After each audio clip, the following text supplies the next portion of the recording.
It is our final match here at 157 pounds for Ohio State. Elijah Cleary, redshirt junior, will take to the mat, and he will take on Ryan Deakin, redshirt junior. A perfect 14-0 on the season for Deakin, and top ranked at 157 pounds. This is a guy who has just really, I guess you could say, blossomed as an NCAA wrestler.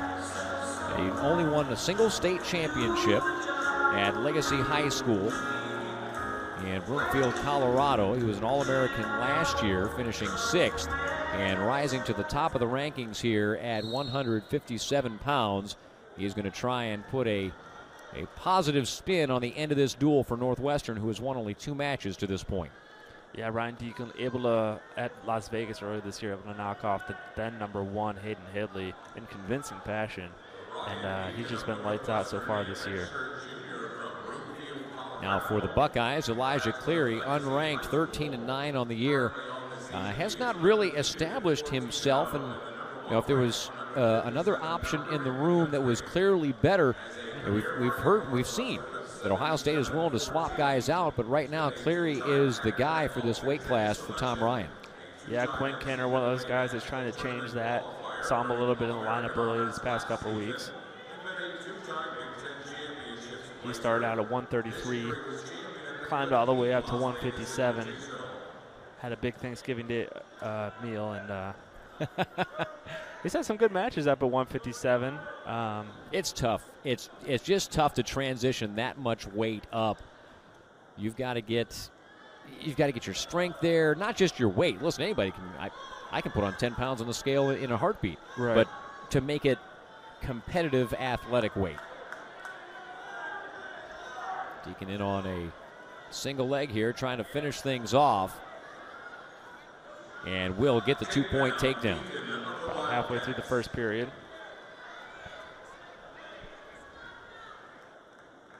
So we talked about it a little bit earlier. Gavin Hoffman going from 184 to heavyweight, and Kinner doing likewise here.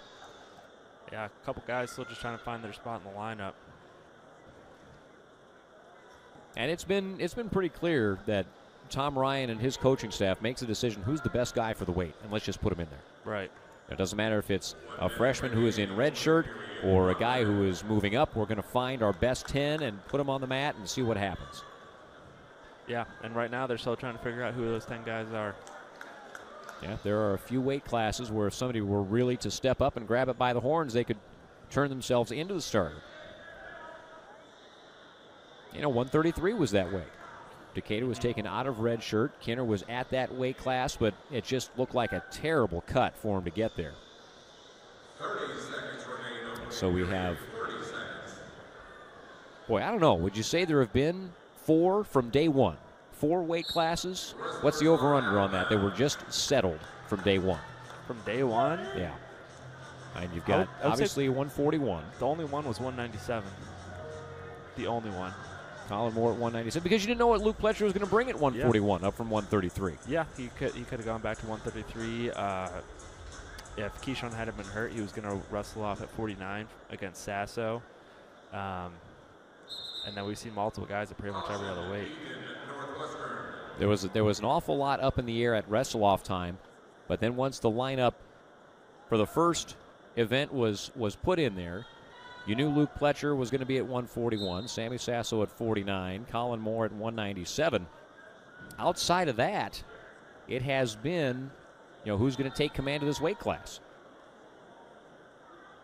And for Northwestern, you think about this team, there are Sebastian Rivera injured, now Tyler Moreland missing this duel with injury.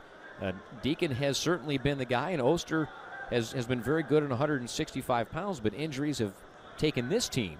Right. And done a number on him. We were mentioning it earlier. When you talk about depth, that's an area where Ohio State can fill in guys and still get some production in a lot of duels and a lot of tournaments, and Northwestern doesn't really have that same luxury. Right. And I think you mentioned Northwestern's, 3 dual meets after this in the regular season, so they're not going to have a ton of time to recover, too, before Big Tens. I know a lot of programs kind of mold their schedule, including Ohio State. They're on next weekend, and then they're off until Big Ten starts. So give the guys a little bit of rest, let those injuries heal a little bit, feel good, and then head into postseason.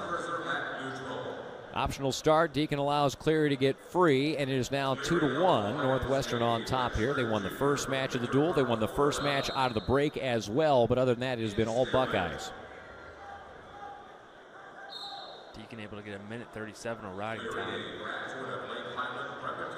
And again, trying to win the battles inside the war. I'm sure Deakin wants to get bonus here. Yes. He's in on a shot. Cleary trying to defend it. Deakin able to score the 2-point takedown. This is certainly a guy in Deakin who had some big wins early in the season and established himself as the top dog at this weight class. And Northwestern has a history, though not necessarily deep at all weight classes, of putting some really strong individuals out there on the mat come Big Ten and NCAA time. Yeah, they definitely had their fair share of really strong wrestlers. And this year is no exception. Absolutely.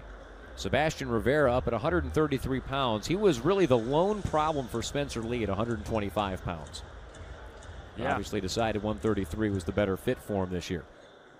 Yeah, but he's going to be going right back down because he's going to try to make 57 for the Olympic team. Puerto Rico, is that right? Yes. Puerto Rico, yeah. I think the spot's his if he qualifies it. I don't think he's going to get much competition.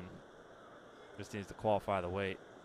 Well, and certainly getting healthy is going to be a big, big part of that because he hasn't wrestled for Northwestern for, at this point, the majority of the season. Deakin continuing to ride tough. Has over 2 minutes of riding time now. Let's see if he tries to let Cleary up and get some more points on his feet.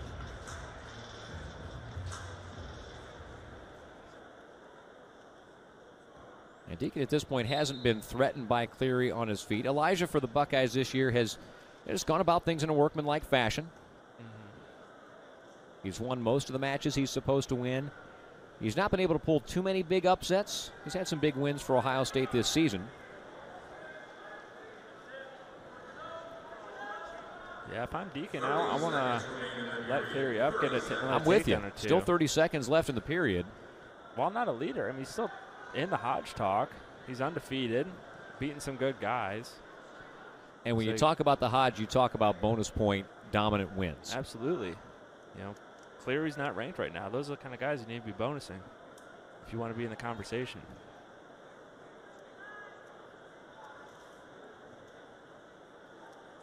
And obviously you're talking about guys like Spencer Lee and Zahid Valencia.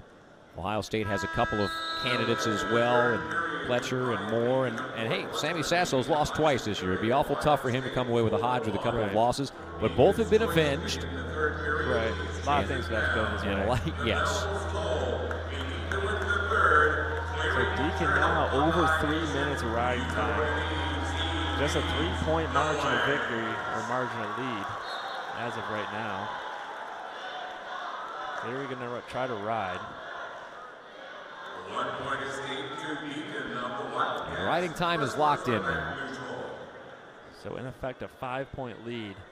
Deakin going to need at least 2 takedowns. No stall calls yet.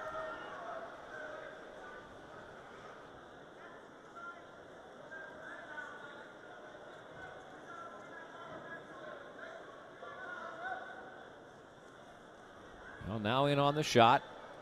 Once he's gotten in on a shot, he has been able to finish on Cleary and does so again here, now looking maybe for a cradle. Had the leg tucked underneath, but wasn't able to bury the head. A lot of the previous matches, Ohio State seemed to be outsizing Northwestern. Not the case in this match. Ryan Deakin, he looks like he could wrestle 174. Yes. Stall call against Cleary after the escape. Yeah, he is a full-sized 157, no doubt about that. So just over a minute left here. 1 minute remains in regulation. 1 minute. Takedown ride out will secure the major for Deakin. Cleary with a shot attempt there. And boy, a quick go behind there. Cleary didn't react very much once Deakin was able to put the brakes on his shot. Just a little outmatched. Well, most would. be against the #1 ranked wrestler in the nation. That's what Ryan Deakin is right now for Northwestern. The junior trying to make it a perfect 15-0 on the season. He's well on his way with 30 seconds left and an 8-point lead right now with the riding time point factored in. And a stall call on Cleary, making another point. Deakin now able to give up the escape and still keep the major. Doesn't look like he wants that to happen, though. No, he, like Pletcher early on, wanting to ride hard and finish this one out on top.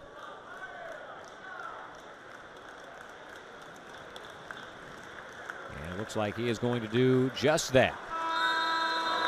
So a win for Northwestern here at 157 pounds, but overall the Buckeyes come away with a pretty dominant victory. Northwestern a bit undermanned with injuries coming into this one. They weighed in a few guys we didn't expect and sent them out onto the mat.